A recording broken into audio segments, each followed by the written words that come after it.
اللہ اللہ اللہ۔ رسول کریم صلی اللہ علیہ وسلم عرب کی کواری لڑکیوں سے زیادہ حیا والے تھے، کواری لڑکیوں سے زیادہ حضور حیا فرمایا کرتے تھے۔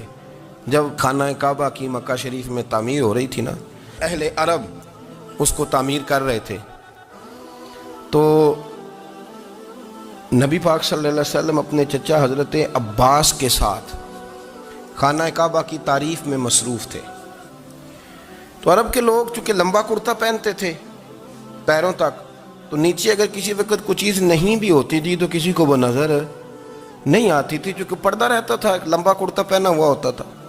تو جب بچے، سرکار کی عمر مبارک بھی ابھی تھوڑی تھی، تو اس طرح بچے جب نکلتے تو وہ کئی دفعہ اپنی تہمد اتار دیتے نیچے سے، اور کوئی مزدوری کرنے لگتے تو 3-4 طے کر کے نا تہمد کی کندھے پہ رکھ لیتے، جس طرح کبھی دیہاتوں میں لوگ کپڑا سر پہ رکھتے تھے کہ اوپر اگر کوئی وزنی چیز رکھیں گے تو وہ تکلیف نہیں دے گی۔ نبی پاک صلی اللہ علیہ وسلم بھی سب لوگوں کے ساتھ خانہ کعبہ کی تعمیر میں شامل تھے۔ تو حضرت عباس رضی اللہ تعالیٰ عنہ نے کہا حضور سے، ابھی اعلان نبوت بھی نہیں فرمایا تھا، بھتیجے آپ بھی تہمد اتاریے، یہ صحیح مسلم میں حدیث موجود، اور اس کو کندھے پہ رکھ لیجیے، آپ اینٹیں اٹھا کے لا رہے ہیں تو ذرا آپ کو تکلیف نہیں ہوگی۔ تو سرکار دو عالم صلی اللہ علیہ وسلم سے یہ بات کہی، اور پھر جلدی سے حضور کی تہمد کو نکال کے نا، حالانکہ لمبا کرتا پہنا ہوا ہے، تو وہ جیسے ہی ان کے کندھے پہ رکھا اینٹیں رکھنے کے لیے، تو سرکار تو زمین پہ گر گئے، بے ہوش ہو گئے، آنکھیں آسمان کی طرف، اور پھر حضور پکار رہے ہیں آزاری آزاری آزاری، میرا تہمد دے دو، میرا تہمد دے دو۔ کبھی کوئی شخص اس وجہ سے بھی بے ہوش ہوا ہے کہ میرے وجود سے کپڑا اتر گیا ہے؟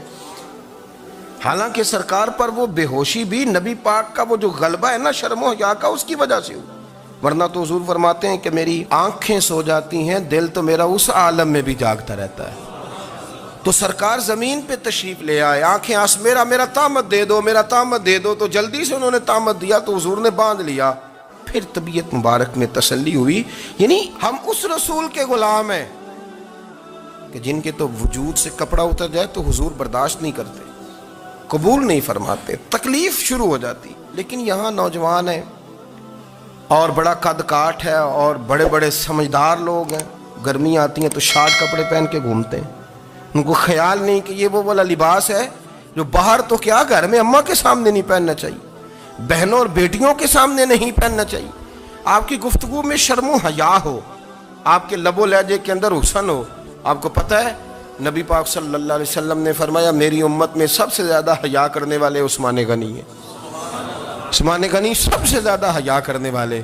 آپ فرمایا کرتے تھے جب سے حضور کا چہرہ دیکھا ہے میں نے کبھی اپنی شرمگاہ بھی نہیں دیکھی، میں نے آنکھوں کا وضو نہیں توڑا، اور جب سے حضور کے دست مبارک میں نے بیعت کے لیے سیدھا ہاتھ بڑھایا تو پھر سیدھا ہاتھ میں نے کبھی گندگی کو نہیں لگایا۔ حیات، آپ باتھ روم کے اندر بھی غسل فرماتے تھے تو کپڑوں سمیت کرتے تھے۔ کسی نے کہا حضرت جی واش روم کے اندر کیوں نہیں کپڑے اتارتے؟ آپ فرمانے لگے باہر بندوں سے حیا کرتا ہوں، اندر جاتا ہوں تو رب سے حیا آنی شروع ہو جاتی، وہ تو دیکھ رہا ہے نا۔ تو میں جو بات آپ کی خدمت میں عرض کرنا چاہتا ہوں اس کو آپ سمجھیے گا میرے عزیز، کہ شرم والا مزاج، گفتگو بھی شرم والی، آنکھیں بھی شرم والی، لباس بھی شرم والا، دوستی یاری بھی شرم والی، بہت ساری ایسی باتیں۔ دیکھیں نا آپ ذرا، میں نے کہا کہ باتوں کو سن کے گزر نہ جایا کریں، اس کی گہرائی پر غور کریں۔ اور نبی رحمت علیہ السلام کی پہلی بات نہیں بیویوں کی آنکھوں میں آنسو پیدا کر دیے۔ حضور فرمانے لگے سنو، جب کوئی عورت بچہ پیدا کر لیتی ہے تو رب اسے اتنا ہی درجہ دیتا ہے جتنا ایک شہید کو درجہ عطا کرتا ہے۔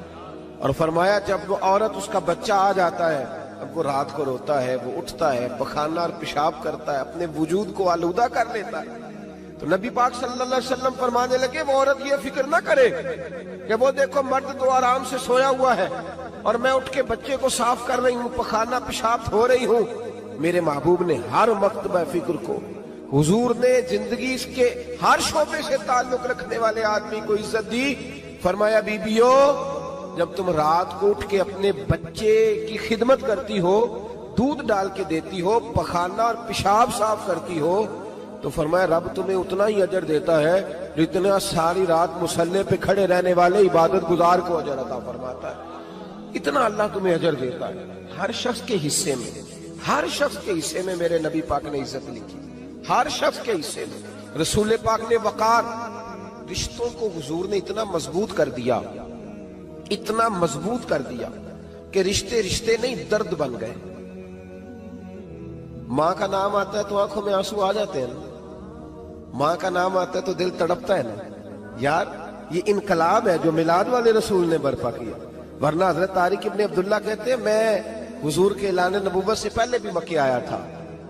آپ فرماتے ہیں میں نے ایک بوڑھی عورت کو، ایک نوجوان کو گلے میں رسی ڈال کے گھسیٹ کے لے جاتے دیکھا، تو میں نے اس سے کہا کہ یہ کیا کر رہے ہو، کون ہے یہ بی بی، کیا مسئلہ ہے؟ تو وہ کہنے لگا جی میری اماں ہے، بوڑھی ہو گئی ہے، کسی کام کی نہیں رہی تو بیچنے جا رہا ہوں، چلو کسی کے برتن جب مانجے گی تو میرے تو پاس کچھ نفع آئے گا نا بیچنے۔ یہ داستانیں نہیں، ابھی بھی جن لوگوں کی طبیعت سخت ہوتی ہے وہ قتل نہیں کر دیتے ماں باپ کو۔ واقعہ سنے نا آپ نے کہ ابا میرے نام زمین نہیں کر رہا تو مار دیا۔ جب کلیجے سخت ہوتے ہیں تو کام ہو جاتا ہے۔ ایک طرف وہ منظر تھا اور ایک طرف یہ منظر ہے کہ حضرت حلیمہ سعدیہ رضی اللہ تعالی عنہ، ان کا نام نہیں ہے حضرت حلیمہ کا مسلم شریف میں، وہ امام زرقانی نے لکھا ہے، ورنہ مسلم میں یہ روایت اپنے اصل انداز میں موجود ہے۔ حضرت ابو ہریرہ رضی اللہ تعالی عنہ فرماتے ہیں کہ جناب حلیمہ بوڑھی عورت، سادی عورت، اگر آپ کبھی معاشرتی لحاظ سے حضرت حلیمہ کا انداز دیکھیں گے نا، توجہ ہے میری بات پر، سمجھ آ رہی ہے آپ حضرات کو؟ جو ہمارا معاشرتی ماحول ہے نا، معاشرتی ماحول، تو حضرت حلیمہ سعدیہ رضی اللہ تعالی عنہ کی حیثیت آج کے معاشرے میں اگر دیکھی جائے تو ایک آیا، بچوں کو پالنے والی آیا نہیں ہوتی، وہ آیا تھی۔ اسکول میں ایک آیا ہوتی ہے، جب بچہ چھوٹے ہمارے پرائیویٹ سکولز میں بچے جاتے ہیں تو عورت سنبھالتی ہے، دودھ ڈال دیتی ہے، کئی دفعہ فیڈر بھی پلا دیتی ہے، بچہ اگر پخانہ پیشاب کرتا ہے تو خدمت کرتی۔ یہ عورتیں اس زمانے میں چھوٹے بچے لے جاتی، پالا کرتی۔ تو بتانا دائی کی، آیا کی، میں مثال دے رہا ہوں، اور نرس کی کیا حیثیت ہے معاشرے میں۔ اور حضرت حلیمہ سعدیہ جب نبی پاک کو واپس لے کے آئی تھی تو چلو کچھ نہیں، لیکن نہ کچھ معاوضہ بھی انہیں حضرت عبد المطلب نے عطا کیا تھا، جناب آمنہ نے انہیں کچھ، ایک معنی یہ بھی ہو سکتا تھا کہ پیسے دے کے یہ کام کرایا، معنی ہو سکتا تھا۔ آج جو گھر میں اماں برتن دھوتی ہے اس کی کیا حیثیت ہوتی ہے؟ وہ تو بیچاری جن برتنوں کو دھو کے ہمیں دیتی ہے، بعد میں انہی برتنوں میں ہم انہیں کھانا کھانے کی اجازت نہیں دیتے۔ لیکن میرے رسول پاک نے رشتوں کو عزت دے دی، اس طرح کی عزت دی، اس طرح کی عزت دی کہ جناب حلیمہ مسجد نبی کا دروازہ گزری ہی تھی کہ حضرت ابو ہریرہ فرماتے ہیں نبی پاک منبر پر اٹھ کے کھڑے ہو گئے، رسول پاک کھڑے ہوئے، نبی پاک۔ میں کبھی کبھی یہ روایت دیکھتا ہوں تو میرا دل کرتا ہے میں اپنے آپ سے پوچھوں، میرا دل کرتا ہے میں اپنے یاروں دوستوں خطباء سے، واعظین سے، پیروں سے، مشائخ سے پوچھوں کہ تو بھی بتا، جب تو شاگردوں کو پڑھا رہا ہوتا ہے اور تیرے ابا جی آتے ہیں تو کبھی اٹھ کے کھڑا ہوا ہے؟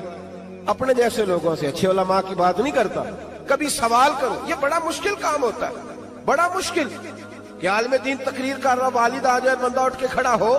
لیکن رسول پاک نے عزتیں دی، وقار دیا۔ جناب حلیمہ داخل ہوئی تو حضور منبر پہ کھڑے ہوئے اور اتنی تیزی سے حضور آگے بڑھے، اپنی چادر کو اتارا اور پھر میرے رسول نے زمین پہ بچھایا، اور پھر حضرت حلیمہ سعدیہ بیٹھ گئی۔ اور جناب ابو ہریرہ فرماتے جتنی دیر نبی پاک ان کے سامنے بیٹھے رہے، اتحیات کی حالت میں بیٹھے رہے۔ حضور نے رشتوں کو وہ وقار دیا، وہ حسن دیا کہ رشتے درد بن گئے ہیں۔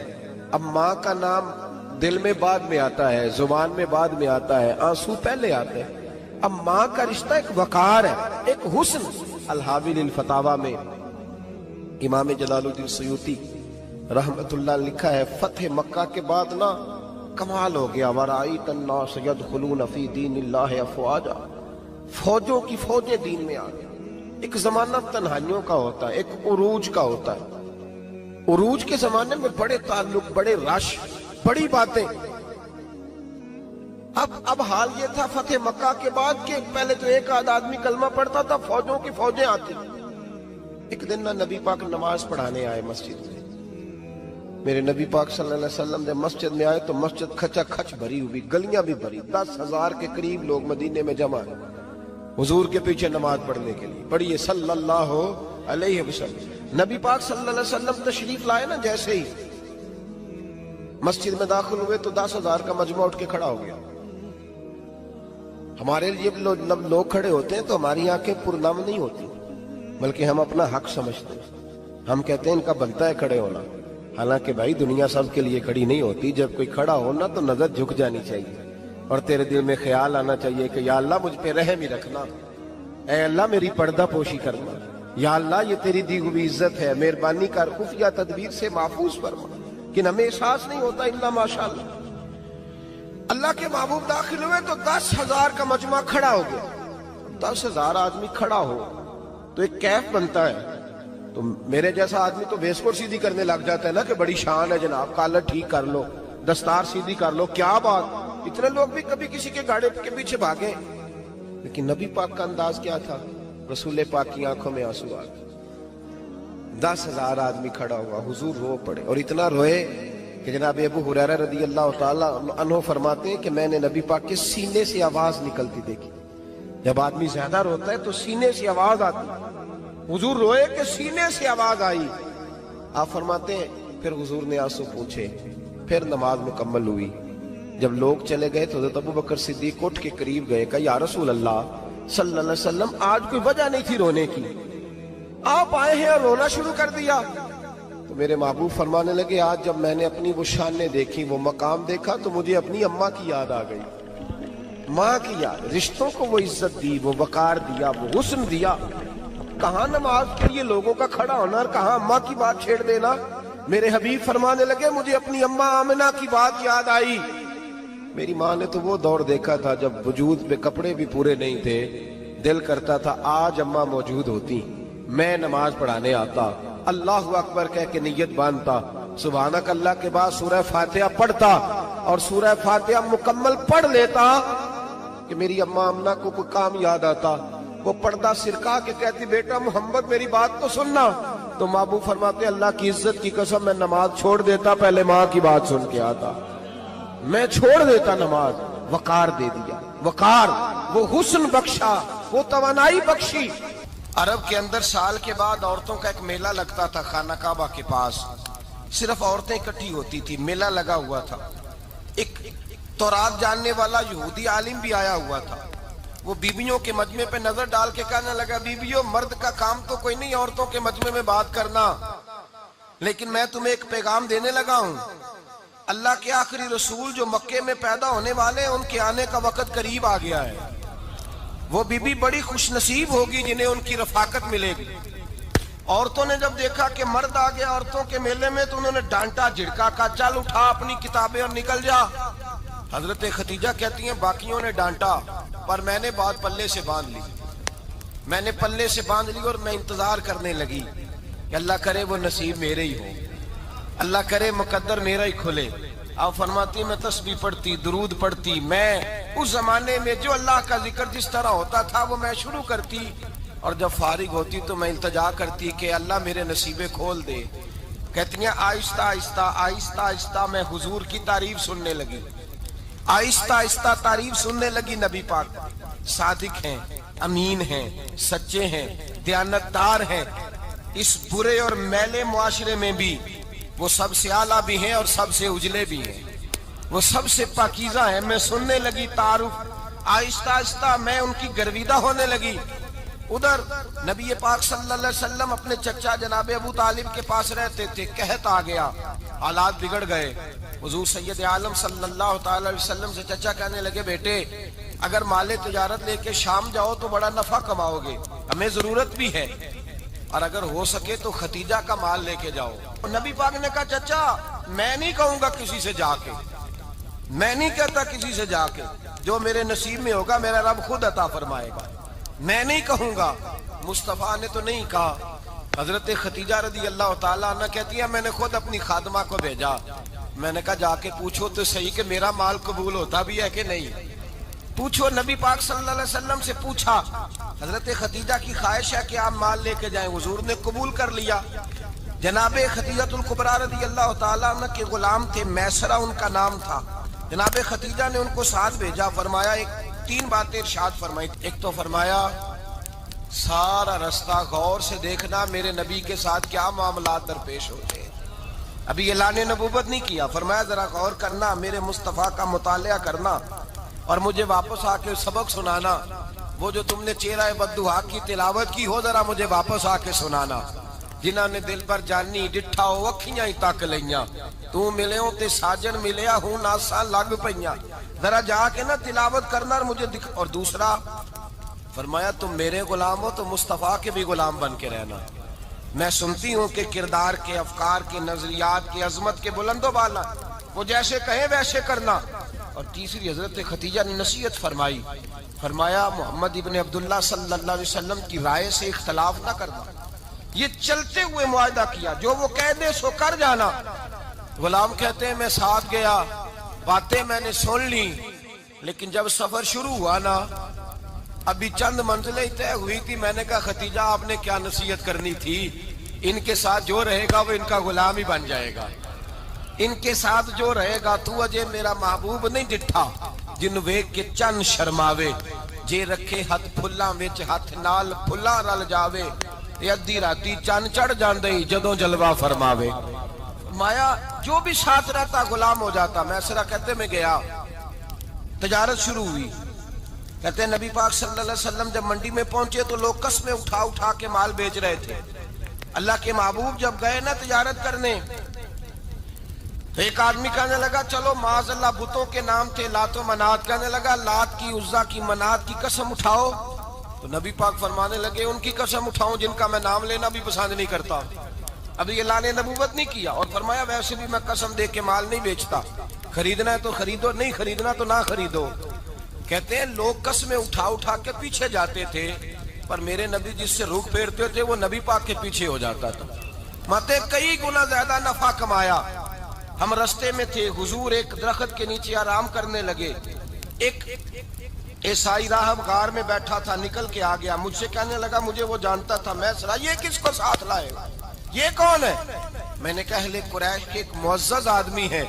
کہنے لگے یار جس درخت کے نیچے یہ لیٹے ہوئے ہیں یہاں عام آدمی نہیں لیٹ سکتا، یہاں وہی لیٹے گا جو اللہ کا سچا رسول ہوگا، یہاں دوسرا کوئی لیٹ ہی نہیں سکا، یہ رسول ہے، ان کا خیال رکھنا، خیال رکھنا۔ کاش میں اس وقت تک زندہ رہوں جب یہ نبوت کا اعلان کریں۔ میسرہ کہتے ہیں میں غلام ہو گیا، نبی پاک صلی اللہ علیہ وسلم کی ادائیں مجھے بھانے لگی۔ جب واپسی پہ نکلے تو گرمی بڑی شدید تھی، فرماتے ہیں جب دھوپ تیز ہوتی تو بادل کا سایہ آ کے حضور پہ سایہ کر دیتا، بادل کا ٹکڑا نبی پاک پہ۔ اللہ جانے کہاں بیٹھ کے لوگوں نے کتابیں پڑھی ہیں جو کہتے ہیں 40 سال کے بعد نبی بنے تھے، پتہ نہیں کہاں بیٹھ کے کتابیں پڑھی ہیں۔ ہم نے تو جو سیرت پڑھی ہے وہ بتاتی ہے کہ تیری حیات پاک کا ہر لمحہ پیغمبر لگے، ہر لمحہ پیغمبر لگے۔ یہاں تو وہ لوگ جو کئی سال پہلے 20 اور 25 سال پہلے حضور سید عالم صلی اللہ علیہ وسلم کی رفاقت میں رہے، وہ اعلان کر رہے، لوگ پتہ نہیں کہاں بیٹھ کے کتابیں پڑھتے ہیں، کہاں بیٹھ کے۔ میرے نبی پاک سے صحابہ نے پوچھا حضور آپ کب نبی تھے؟ فرمایا ابھی آدم کی مٹی گوندی جا رہی تھی، ابھی آدم کی مٹی گوندی جا رہی تھی، میں تب بھی اللہ کا رسول تھا۔ میرے بھائی نبی رحمت سید عالم صلی اللہ علیہ وسلم کے غلام حضرت خدیجہ کے غلام کہتے واپس آیا، اور پہلے بھی کئی دفعہ حضرت خدیجہ کا مال گیا تھا، بڑے نفع آئے تھے، پر جو نفع اس سال آیا وہ پہلے کبھی نہیں آیا تھا۔ کہتے ہیں مجھ سے حضرت خدیجہ کی سہیلی بھی بیٹھی تھی، میں بھی آ گیا، اور جناب خدیجہ کی سہیلی کہنے لگی چل مال کے بارے میں کچھ بتا، کتنا بکا؟ میں نے کہا مال چھوڑو، مصطفیٰ کی سنو۔ اور پھر کہتی چلو ٹھیک ہے، بادل سایہ کرتا تھا، چلو ٹھیک ہے، تم سے راہب نے پوچھا تھا یہ صحیح ہے، انہوں نے تیری سارے رستے بڑی خدمت کی، تیرا بڑا خیال رکھا، پر یہ بھی بتا تجارت کیسے ہوئی؟ تو میں سرا کہنے لگا زندگی میں نے بھی ساری گزار دی ہے، پر اس رسول کے ساتھ 4 دن ہی گزارے ہیں، حد ہو گئی مجھ سے، اور کچھ نہ پوچھو، اور کچھ نہ پوچھو، آ میرے دل آمنہ کے لال کی باتیں کریں، اور کچھ نہ پوچھو، بس ذکر ان کا چھیڑیے ہر بات پر، اور چھیڑنا شیطان کا عادت کیجئے، بس مجھے حضور کے تذکرے بیان کرنے ہیں، ذکر مصطفیٰ کرنا ہے۔ حضرت خدیجہ الکبریٰ بڑی متاثر ہوئی، کہتی ہیں مجھے درجنوں لوگوں نے پیغام نکاح دیا تھا، پر میں نے سنی نہیں تھی. میں نے نفیسہ کے ہاتھ پیغام بھیجا. میں نے کہا میری عمر 40 سال ہے, ان کی 25 سال ہے, اور میرا اعمال اور طرح کا ہے. وہ شہنشاہ ہے, جا کے پوچھو تو صحیح, بھلا میں قبول ہوتی ہوں؟ پوچھو. نفیسہ کہتی ہیں میں آئی تو وہ خاتون جن کے لیے لوگ بڑے بڑے قریش پیغام دیتے تھے, پیغام لے کے آئی. تو رسول پاک نے عجیب رنگ بیان کیا اپنی سیرت کا. جب میں پہنچی میں نے کہا خدیجہ نکاح کرنا چاہتی ہیں؟ نفیسہ کہتی ہے میرا خیال تھا کہ کوئی اور ہوتا تو کرسی سے اٹھ کھڑا ہوگا, فوراً کہے گا اچھا جلدی کرو بات کرو. جب میں نے آ کے کہا نا حضور خدیجہ نکاح کرنا چاہتی ہے, تو نبی پاک نے میری طرف دیکھا, فرمایا وہ کہتی ہیں کہ تم کہتی ہو؟ کہا وہ کہتی ہیں. تو حضور نے فرمایا ٹھہر جاؤ, میں اپنے چچا سے پوچھ کے بتاؤں گا, میں مشورہ کروں گا, میں پوچھ کے بتاؤں گا. آج بچوں کو کچھ سبق بڑے یاد ہیں. کہتے ہیں پسند کی شادی کرنا حضرت صاحب ناجائز ہے, پسند کی شادی کرنا کو ناجائز ہے. اور میں نے کہا بھائی صرف ایک ہی جائز چیز رہ گئی, اور کوئی شے جائز نہیں. یہ ایک ہی جائز چیز ہے جس کا فتویٰ سارے نوجوان پوچھتے پھرتے ہیں, سارے رانجے بنے پھرتے ہیں, مجنوں بنے پھرتے ہیں, سارے مئی وال ہو گئے. اللہ پاک کو ہدایت کی توفیق عطا فرمائے. سارے اس بری لت کا شکار ہو گئے. او بھائی نبی پاک سوائے خدا کے کسی کے پابند نہیں, لیکن میرے مصطفیٰ نے اپنی امت کو یہ درس دیا ہے کہ جو بڑوں کے شفقت کے سائے میں چلتا ہے اللہ اس کی مدد فرمایا کرتا ہے. تجھے کیا پتا تیرا اچھا بھلا کس بات میں؟ کہا نکاح کرنا چاہتی ہوں, فرمایا چچا سے پوچھ کے بتاؤں گا. خدیجہ رضی اللہ تعالیٰ عنہ کہتی ہیں انہوں نے پوچھا. جناب ابو طالب کہنے لگے یہ تو خوش قسمتی ہے کہ ہمیں ایسی بہو مل جائے جس کے کردار میں, افکار میں, نظریات میں اتنی نفاست. مصطفیٰ کریم کے ساتھ نکاح ہوا, قربان جائیں. حضرت خدیجہ الکبریٰ کی شادی ہوئی تو بھائی بڑا مشکل ہوتا ہے, بڑا مشکل ہوتا ہے اپنے آپ کو ڈھالنا. لیکن جناب خدیجہ کی زندگی اٹھا کے دیکھو, میں یہ نہیں کہہ سکتا وہ کروڑ پتی تھی, ارب خرب کی میں بات ہی نہیں کر سکتا. اور 20 نوکرانیاں تھیں ان کے پاس, درجنوں ان کے پاس غلام تھے. لیکن جب رسول اللہ کے دروازہ نور پہ آئی ہیں, انہوں نے میرے نبی کے گھر میں جھاڑو بھی دیا ہے, انہوں نے حضور کے کپڑے بھی دھوئے ہیں, انہوں نے رسول اللہ کے لیے اپنے ہاتھوں سے کھانا بنایا. انہوں نے دیکھا کہ نبی پاک صلی اللہ علیہ وسلم کو دولتوں سے, تجارتوں سے, سرمایے سے پیار نہیں. جتنی دولت تھی شام کو لا کے قدموں میں رکھ دی. کہا محبوبہ جب میں تیری ہوں تو میری ہر شے ہی آپ کی ہے. چند دنوں میں حضور نے ساری چیزیں دے دی اللہ کے رستے میں, ہر چیز نبی پاک نے دے دی. حضرت خدیجہ الکبریٰ کا حال یہ تھا کہ ایک جوڑا رہ گیا, کئی جگہ سے پیوند لگے ہوئے, میں گڈی ہاتھ ڈور سجن دے او جنج رکھے اونج رہنا, واجب نہیں جے وچ شریعت مندہ قسم نو کہنا. بس ٹھیک ہے, جس حال میں محبوب راضی ہیں. کہا ہر چیز قدموں میں رکھ دی اور حضور کے ہر رشتے کا خیال کیا, نبی پاک کی ہر خواہش کا. عورتیں بالخصوص میری بات پہ توجہ کریں جو عرض کرنے لگا ہوں. آگ لگی ہوئی ہے گھروں میں, فساد ہے, لڑائی ہے, جھگڑا ہے, دنگا ہے. یہ تیرا رشتہ دار وہ میرا رشتہ دار. جب تیرے آتے ہیں تو روٹیاں جلدی پکتی ہیں, جب میرے آتے ہیں تو بیماریاں بڑی ہوتی ہیں. تیرے میرے کا جھگڑا. آؤ میرے مصطفیٰ کریم سید عالم کا بھی حال دیکھو. حضرت حلیمہ سعدیہ ملنے آئی, شادی کو کچھ دن گزرے تو حلیمہ سعدیہ ملنے آئی. حضرت حلیمہ سعدیہ سگی اماں نہیں, رضائی اماں ہے. یہاں تو سگی اماں برداشت نہیں ہوتی, سگی اماں. اور وہ بہو سوچتی نہیں بات کرتے ہوئے, سوچتی نہیں, وہ سوچتی نہیں کہ کس کے بارے میں بات کر رہی ہے, اسے پتہ ہی نہیں کہ تجھے تو پلا پلایا یہ ملا ہے نا. کبھی اس کی اماں سے پوچھ اس نے کتنی تکلیفیں برداشت کی, اس سے پوچھ کس دقت میں, کس آزمائش میں اس بچے کو پروان چڑھایا ہے. تو آج مالک بنی ہے تو رنگ ہی بدل گئی ہے. اور بچہ بھی بیوی کے ساتھ مل کر کے اماں کی غیبت کرتا ہے, سوچتا ہی نہیں کہ بات کس کی ہو رہی ہے, اسے خیال ہی نہیں آتا. حضرت حلیمہ سعدیہ رضائی ماں ہے. جب تشریف لائیں تو مصطفیٰ کریم نے فرمایا خدیجہ یہ میری اماں ہے. جناب حلیمہ سعدیہ کہتی ہیں میں گھر میں رہی, میری خدمت کی, مجھے کھانا پکا کے دیا, بستر بچھا کے دیا, کپڑے لے کے دیے. اور جب میں جانے لگی تو کہنے لگی آپ میرے مصطفیٰ کی اماں ہیں, پہلی دفعہ آئی ہیں. تھوڑا سا تحفہ نہ دے دوں؟ میں نے کہا جیسے مرضی ہو۔ حضرت حلیمہ کہنے لگی تو جناب حلیمہ سعدیہ کو 40 بکریاں اور 1 اونٹ تحفے میں عطا فرمایا۔ اور یہ جو بی بی آ کے مالک بنی ہے نا آج، جس درخت کی چھاؤں میں تو بیٹھی ہوئی ہے نا، اگر تو سمجھے تو اصل احسان اس ماں کا ہے جس نے یہ پروان چڑھا کے تجھے دیا ہے۔ اصل نیکی اس اماں کی ہے جس نے تیرے سر پہ یہ سرتاج رکھا ہے، اور تو اس ماں کو ہی بھول گئی ہے۔ اور شکوہ بہو سے نہیں، شکوہ اس بیٹے سے ہے، بیٹے سے ہے جو علیحدہ بھی ہونے لگا تھا تو اماں سے علیحدہ ہو گیا ہے، جس نے سوچا ہی نہیں کہ ماں کے ہاتھ اٹھ جائیں تو عرش کا مالک کہتا ہے فرشتوں سے کہ پیچھے ہٹ جاؤ، ماں اور باپ اولاد کے لیے جو مانگے گے میں فوراً عطا کروں گا، تجھے پتہ ہی نہیں۔ اور ادھر رسول پاک کا کیا حال ہے؟ کہتے ہیں وہ تیرے رشتہ دار ہیں، تیرے بہن بھائی ہیں، تو جا، میں تجھے دروازے پہ چھوڑ آؤں گا، تو مل ان سے، میں نہیں ملتا، میں صاحب ہوتا ہوں، میرا ان سے کیا لینا دینا۔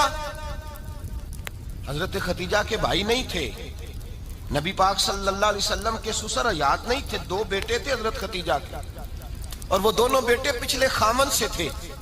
ذرا عقل کی کسوٹی پر تولیے گا کہ کسی بی بی کے بیٹے ہوں اور پچھلے خامن سے ہوں، اس آدمی کا رویہ کس طرح کا ہوتا ہے۔ لیکن میرے رسول پاک کا رویہ اس طرح کا تھا۔ میں آپ کو سیرت کی کتابوں سے امام حلبی نے، کستلانی نے، صاحب فتح الباری نے لکھا ہے، رسول کائنات سید عالم صلی اللہ علیہ وسلم سوئے ہوتے تھے اور جاگو اور سنو، اللہ کرے حضرت خدیجہ کا میرے نبی سے رشتہ اور میرے نبی کا حضرت خدیجہ کا رشتہ ہماری سمجھ میں آ گیا تو سمجھ لو ہمارے گھر جنت بن جائیں گے، روشنی پھیل جائے گی، سمجھو اور سیکھو۔ حضرت عائشہ صدیقہ فرماتی ہیں نبی پاک سو جاتے تھے نا دوپہر کو تو کہتی تھی مولا علی سے لے کر ابو بکر صدیق تک کسی کی طاقت نہیں ہوتی تھی حضور کو آ کے بیدار کرے، سوء ادب سمجھا جاتا تھا۔ اور میں ایک جملہ آگے بڑھا کے کہوں گا، میں کہوں گا اماں جی آپ تو مولا علی سے لے کر ابو بکر صدیق تک فرماتی ہے نا، ہمارا تو عقیدہ یہ ہے کہ مصطفیٰ سو جائے تو جبریل بھی نہیں جگا سکتے، وہ بھی نہیں آ سکتے، وہ بھی ہاتھ باندھے کھڑے ہیں کہ مولا کیسے جگاؤں، حضرت جبریل بھی نہیں جگا سکتے۔ لیکن حضرت عائشہ صدیقہ فرماتی ہیں میں تھی مدینے میں حضرت خدیجہ کے وصال، میں مدینے میں حضور کے گھر میں تھی، نبی پاک میرے گھر میں موجود تھے اور سید عالم سوئے ہوئے تھے۔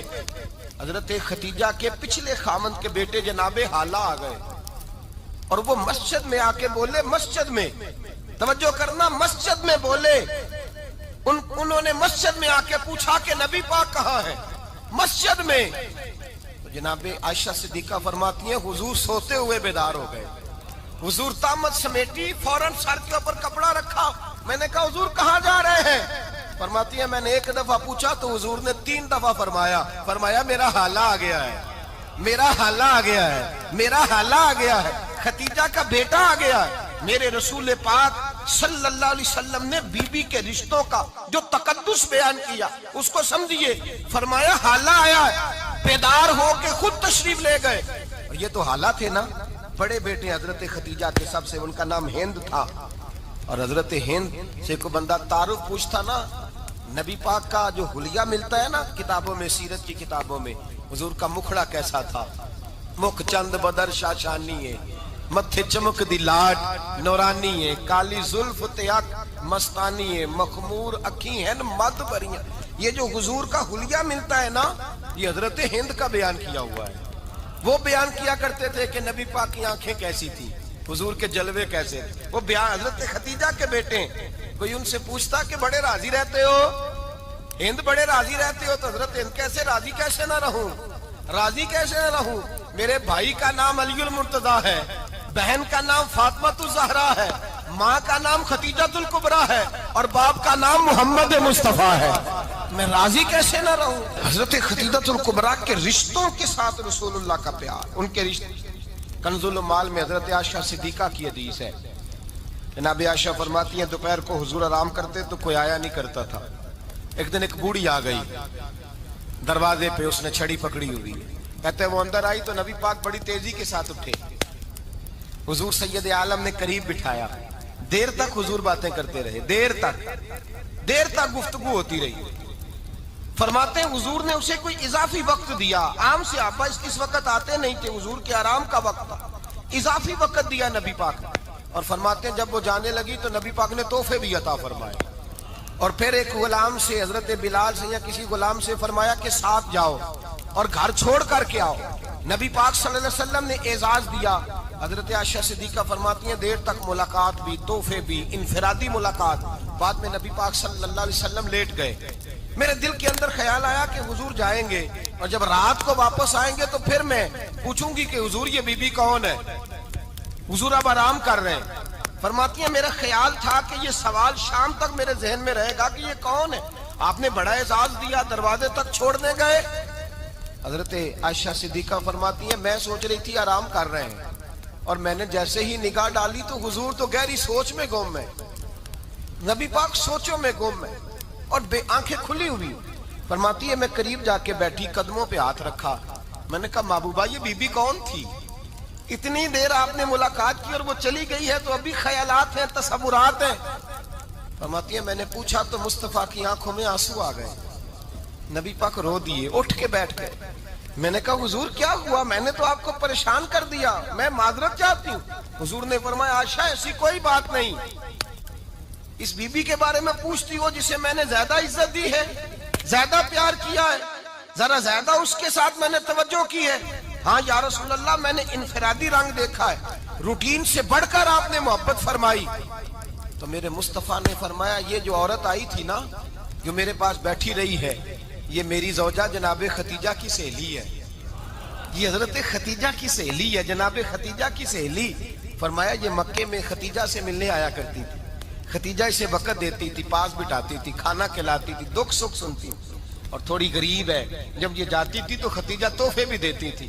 فرمایا آج جب یہ آئی ہے تو ختیجہ کی یادیں تازہ ہو گئی، دیر تک میں نے اس سے بات کی ہے، گفتگو کی، جاتے دفعہ تحفہ دیا ہے، اس لیے کہ حسن العہد من الایمان، اچھے طریقے سے وعدہ نبھانا یہ بھی ایمان کا حصہ ہے، اچھے طریقے سے عہد نبھانا، تعلقات نبھانا یہ بھی ایمان کا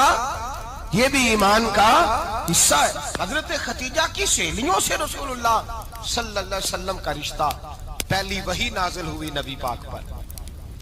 اب حضور جب ابتدائے وحی کے ایام آئے تو حضرت ختیجہ فرماتی ہیں رسول پاک غار حرا میں چلے جاتے، کئی کے دن وہاں رہتے، پہلی وحی آئی تو قرآن مجید کی تاثیر یہ ہے کہ لو انزلنا ھذا القرآن علی جبل لرأیتہ خاشعا متصدعا من خشیۃ اللہ، فرمایا اگر میں پہاڑوں پہ نازل کروں قرآن کو تو وہ بھی میرے خوف سے ریزہ ریزہ ہو جائے، اتنی تاثیر ہے۔ جب حضور کے قلب اطہر پر آیا تو نبی پاک کانپتے ہوئے گھر آئے، زملونی زملونی، مجھے چادر اڑاؤ چادر اڑاؤ۔ حضرت ختیجہ نے چادر دی، بیٹھ گئے، کہا ختیجہ آج کوئی آنے والا آیا ہے، ایک اور بسم ربک الذی خلق، یہ آیات اس نے مجھے دی ہیں اور میں بڑے خوف کے عالم میں ہوں۔ حضرت ختیجہ کے لفظ بڑے حسین ہیں۔ جناب ختیجہ الکبریٰ رضی اللہ تعالیٰ عنہ کیا فرماتی ہیں؟ کہتی ہیں یا رسول اللہ صلی اللہ علیہ وسلم آپ غم نہ کریں، رب آپ کو رسوا نہیں کرے گا، عزتیں عطا کرے گا۔ اور دلیل کیا ہے؟ حضرت ختیجہ فرمانے لگی دلیل یہ ہے کہ آپ غریبوں کی مدد کرتے ہیں، مسکینوں کا خیال رکھتے ہیں، اور محبوبہ کمزوروں کا بوجھ آپ اٹھاتے ہیں، جس کے اندر یہ خوبیاں ہوتی ہیں اللہ اسے عزت ہی عطا فرمایا کرتا ہے۔ حضرت ختیجہ الکبریٰ رضی اللہ تعالیٰ عنہ سب سے پہلے نبی پاک پہ ایمان لائی۔ بڑا مشکل ہوتا ہے، ہمارے جو فلسفے کے لوگ ہیں وہ کہتے ہیں بہت بڑا ولی اللہ بھی ہو تو بیوی اس کی مان جائے، یہ مشکل ہوتا ہے کام، یہ مشکل ہوتا ہے۔ حضرت ختیجہ الکبریٰ رضی اللہ تعالیٰ عنہ سب سے پہلے ایمان، اور کس طرح کا ایمان؟ کس طرح کا ایمان؟ ابن ماجہ میں روایت ہے، غور کرنا، حضرت قاسم نبی پاک صلی اللہ علیہ وسلم کے صاحبزادے، حضور کی 6 اولادیں، 4 بیٹیاں 2 بیٹے حضرت ختیجہ سے ہوئے، 4 بیٹیاں اور 2 بیٹے۔ دھوکہ دیتے ہیں بعض لوگ، کہتے ہیں حضرت ختیجہ کی ایک ہی بیٹی تھی، حضرت قاسم حضور کے بیٹے تھے، وہ وصال کر گئے۔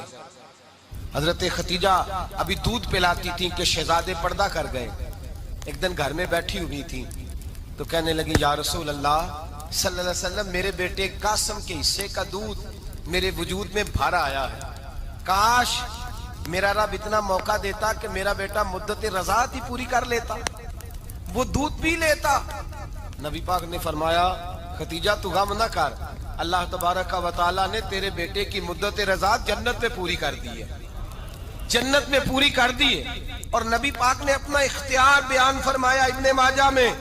رسول پاک نے فرمایا اگر تو کہے تو میں یہاں بیٹھے بیٹھے تجھے تیرے بیٹے کی آواز سناؤں, عرض کروں رب کی بارگاہ میں ابھی تجھے سناؤں تیرے بیٹے کی بات, ابھی وہ جنت میں بولے.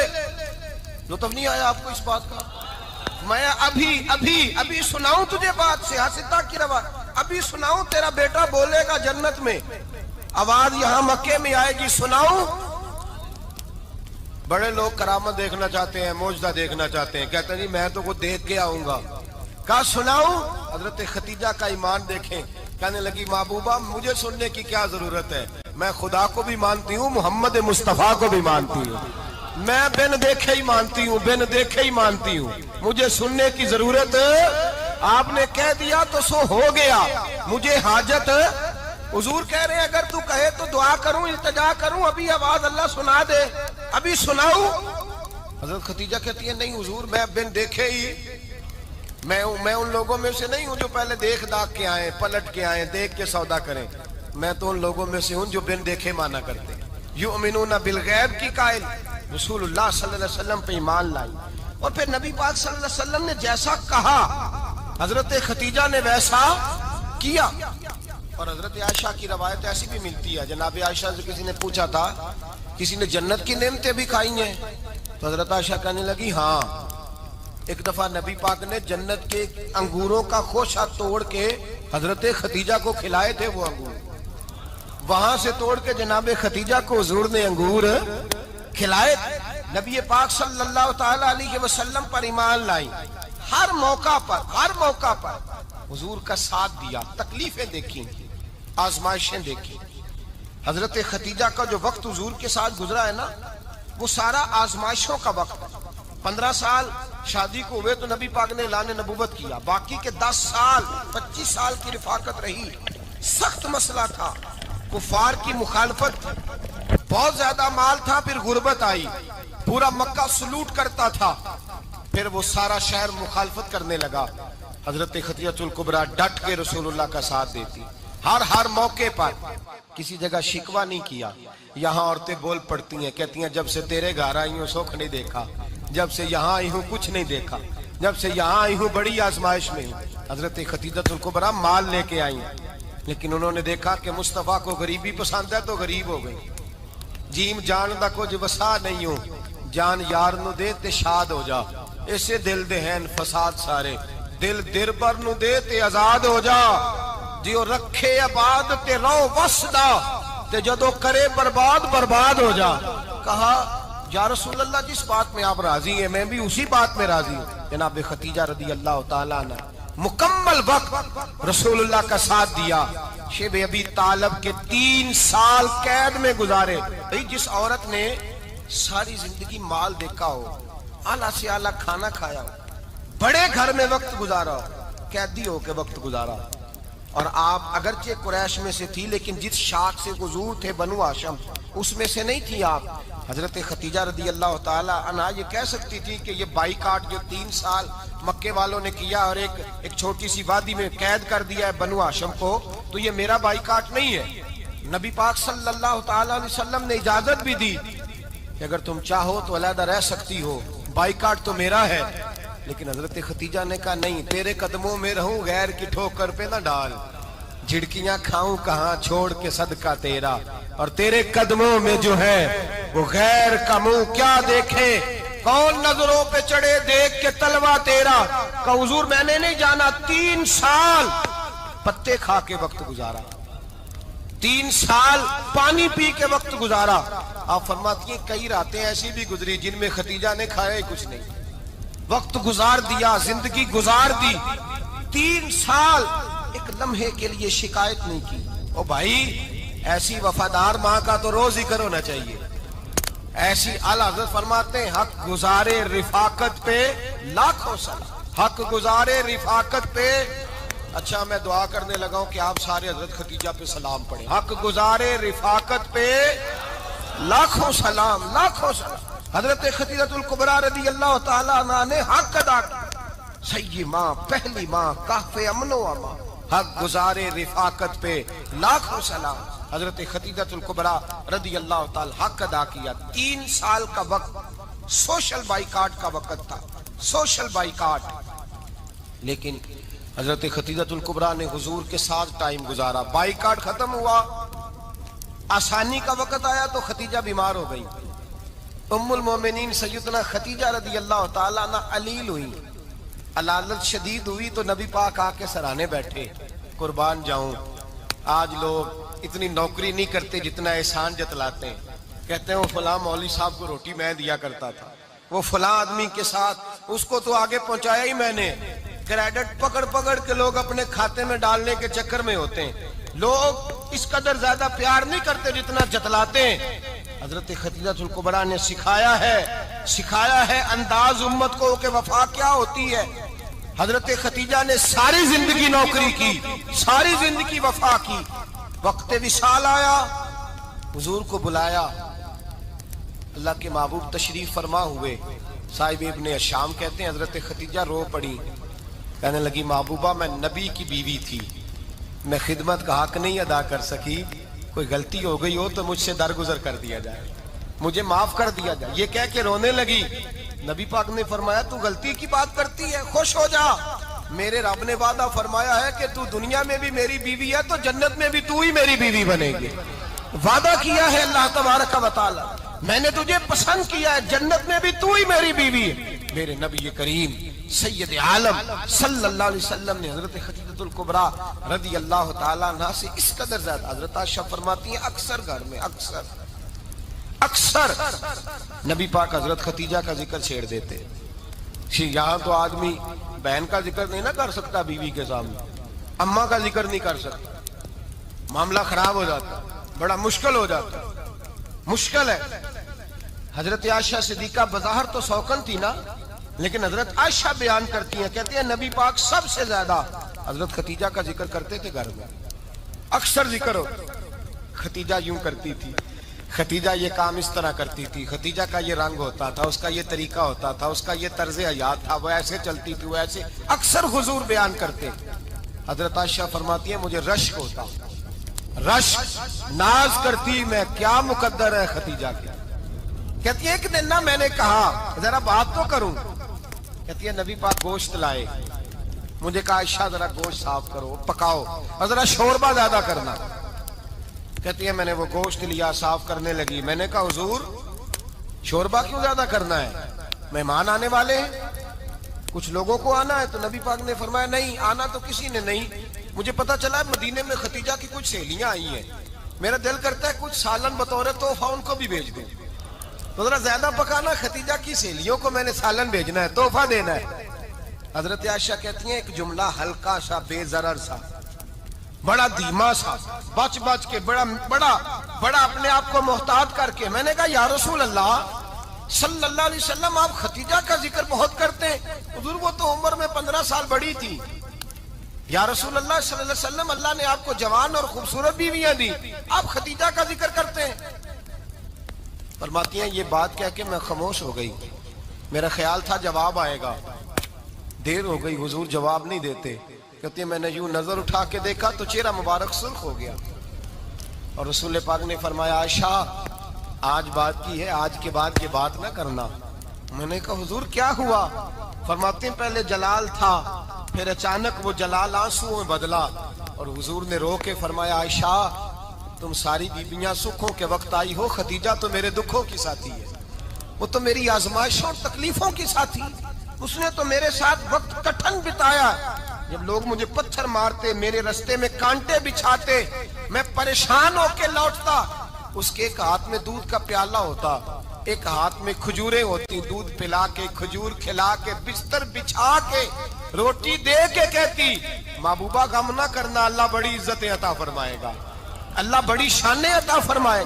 میرے رسول کریم سید عالم صلی اللہ تعالی علیہ وآلہ وسلم. اور پھر امام ابن حجر نے لکھا ہے, آپ فرماتے ہیں بعض لوگوں پہ حضور نے کبھی جلال بھی فرمایا, کبھی جلال بھی فرمایا, اور حضور کا جلال بھی بڑی رحمت والا ہے. نبی پاک نے فرمایا اللہ اگر میں اپنے کسی امتی کو جھڑک دوں تو اسے اتنا ثواب دینا جتنا تو فرد نماز کا ثواب عطا کرتا ہے. حضور کا تو جلال بھی کرم والا ہے، کرم والا جلال ہے رسول پاک کا۔